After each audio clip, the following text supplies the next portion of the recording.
DIY. DIYers, many of us are very much looking forward to this new Clipse album being released on Rock Nation in July.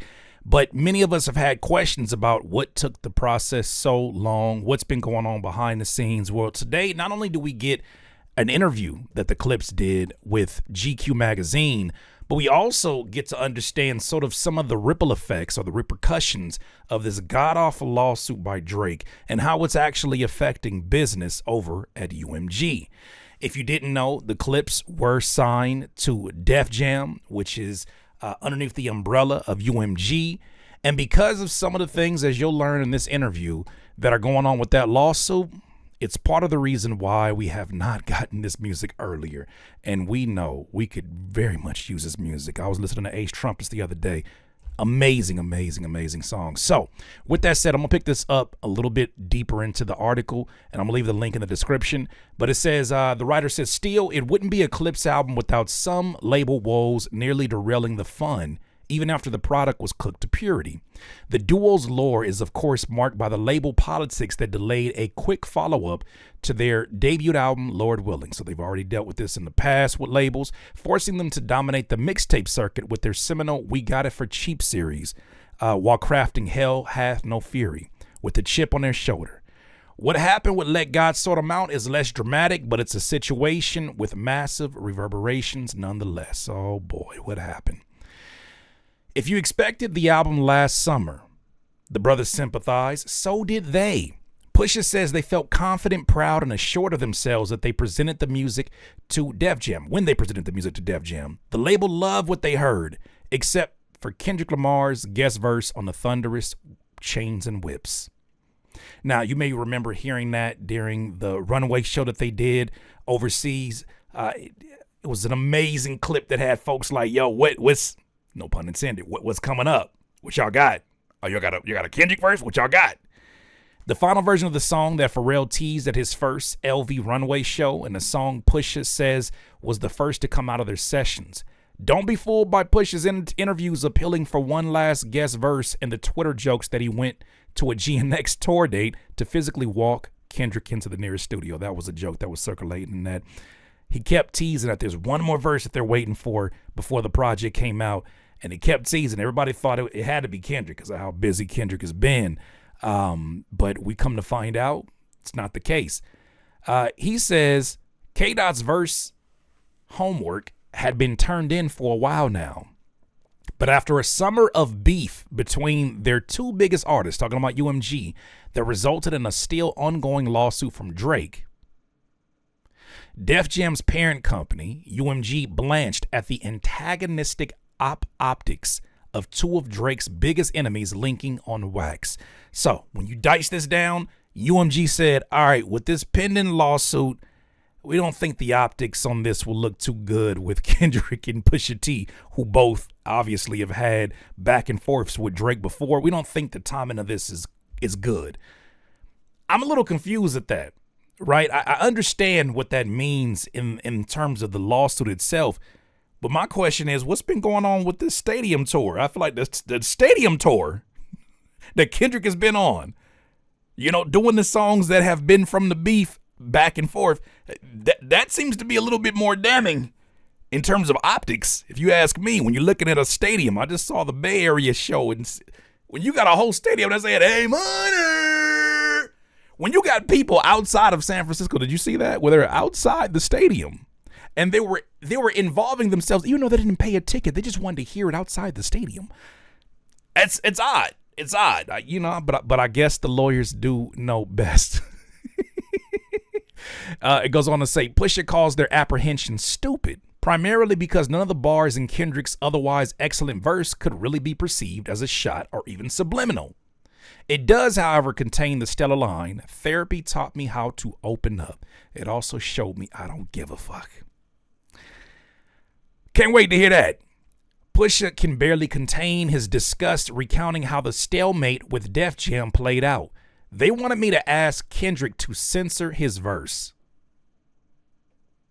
which of course I was never doing, he explains. And then they wanted me to take the record off. And so after a month of not doing it, Steve Golly, the lawyer over there, was like, we'll just drop the clips. But that can't work because I'm still there. Pusha T is still there solo. But if you let us all go, Ty shit, you let us all go, we get out your hair. You ain't got to worry about that. Isn't that crazy, though? That this has such a ripple effect that is affecting other business that got nothing to do with the other guy. They've done collaborations in the past. It's two artists who are showing you the highest level of artistry as writers on that are showing you that what's the optics, and it's not a Pusha T and Kendrick song, it's a Clipse and Kendrick song, which my brain is already frazzled even still thinking about how that's gonna sound and everything. Well, sure enough, Def Jam eventually agreed to release the Clipse and drop Pusha as a solo artist.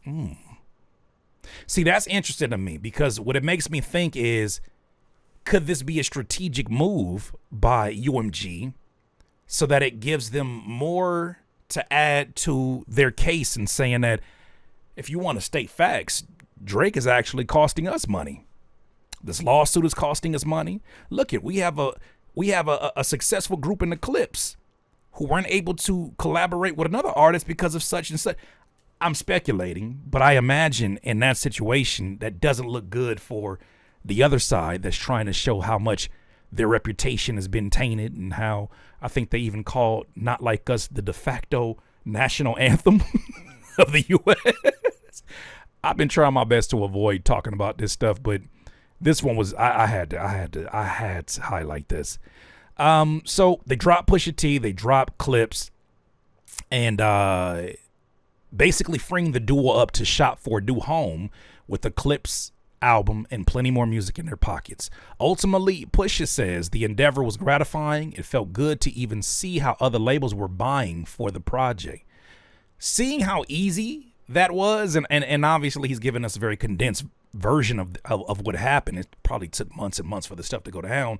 Seeing how much they're willing to play ball and drop artists of the magnitude of a Pusha T and Clipse, it has me really thinking of like where are these labels at right now, where they're just, to me, that feels like possibly the end game or a transition maybe into more AI-based music. Who the hell knows? So he says, now as they teased last week with a picture in front of the label's plane insignia, they ended up at Jay-Z's Rock Nation. So there was a photo that went and circulated and alluding to this project coming out on Jay-Z's Rock Nation imprint, where they feel fully supported and energized. I think that synergy, just in a rap sense, is going to speak volumes, Pusha says, of the partnership. So if they're now officially doing business with The Rock and the Kendrick verse was never the feature Pusha kept alluding to, or holding out for, does this mean we're due for another Pusha and Jay-Z collaboration? Pusha's already gotten a latter career best from Jay. One can only imagine how hard Jigga would go for his first true blue Clipse collab. I agree. I can't wait to see if that's the feature. That'll be amazing.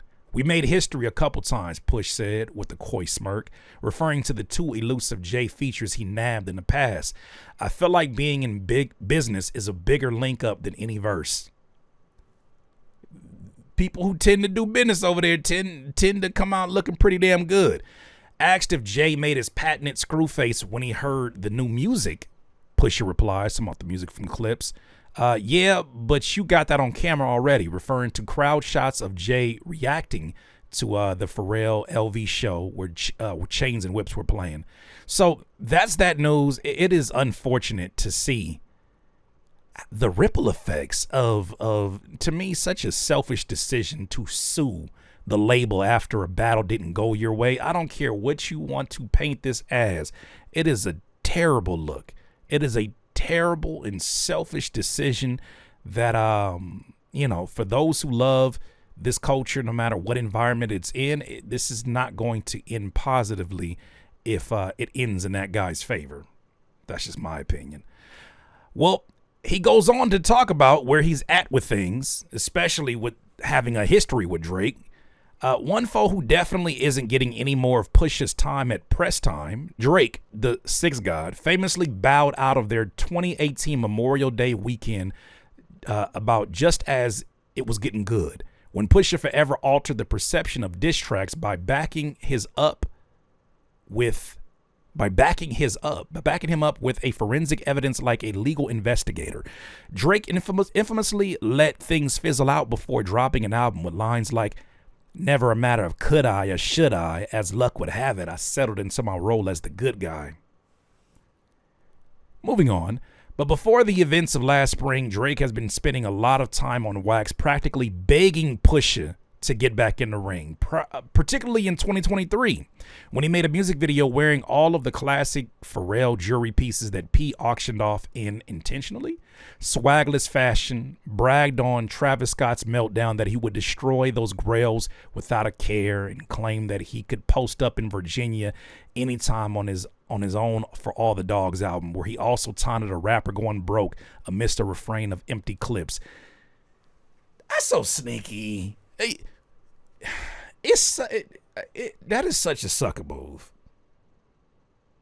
to throw subliminals, and then when things don't go your way, when folks actually say your name, you can't play on the side of hip hop and play on the side of the law.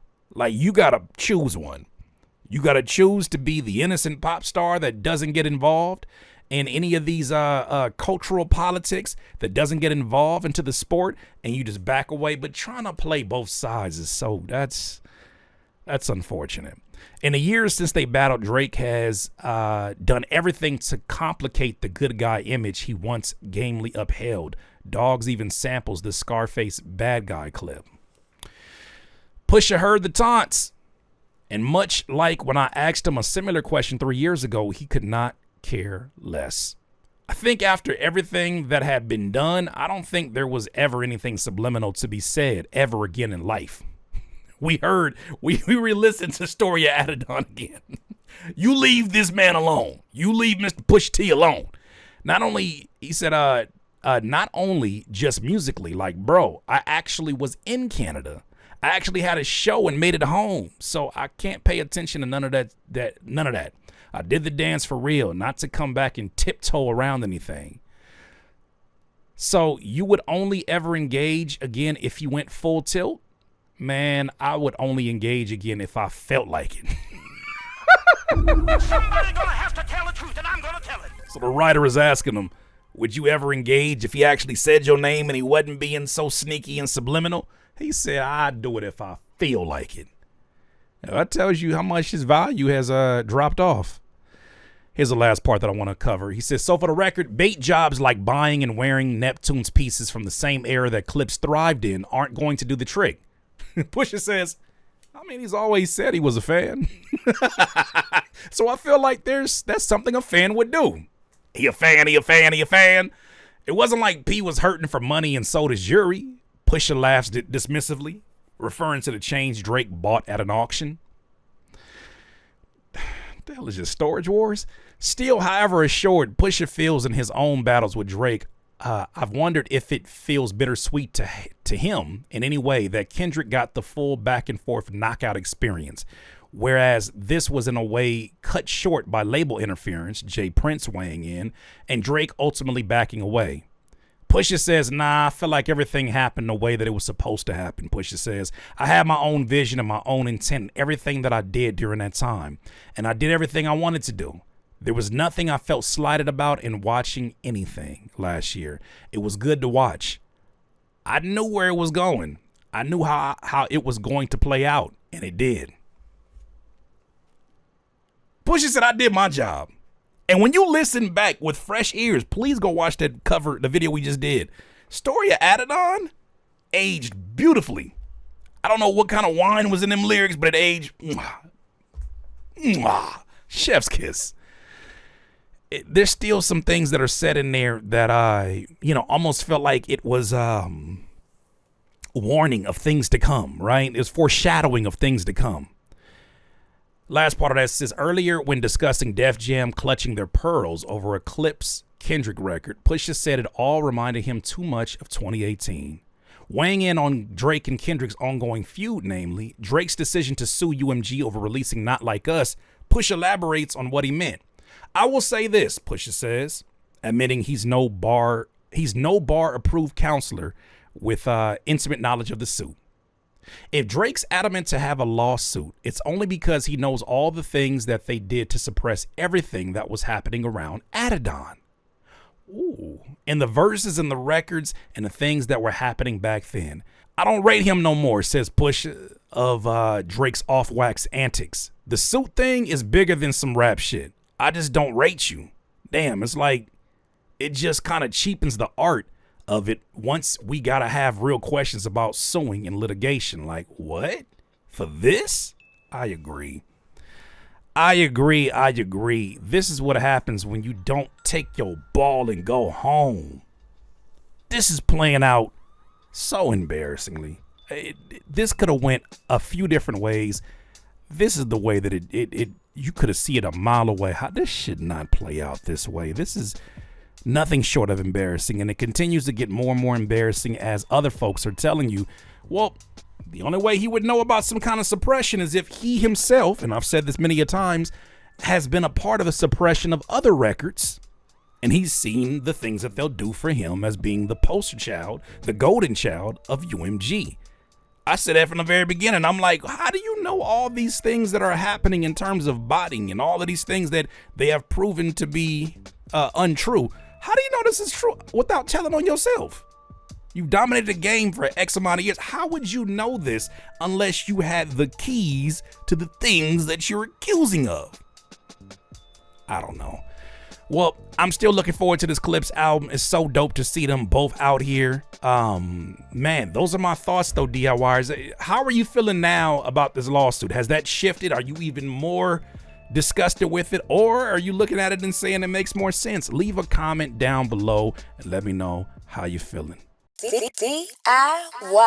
DIYers, if you enjoyed this content, make sure that you hit the like button and maybe even consider subscribing. Come on, man. Stop being greedy. Peace.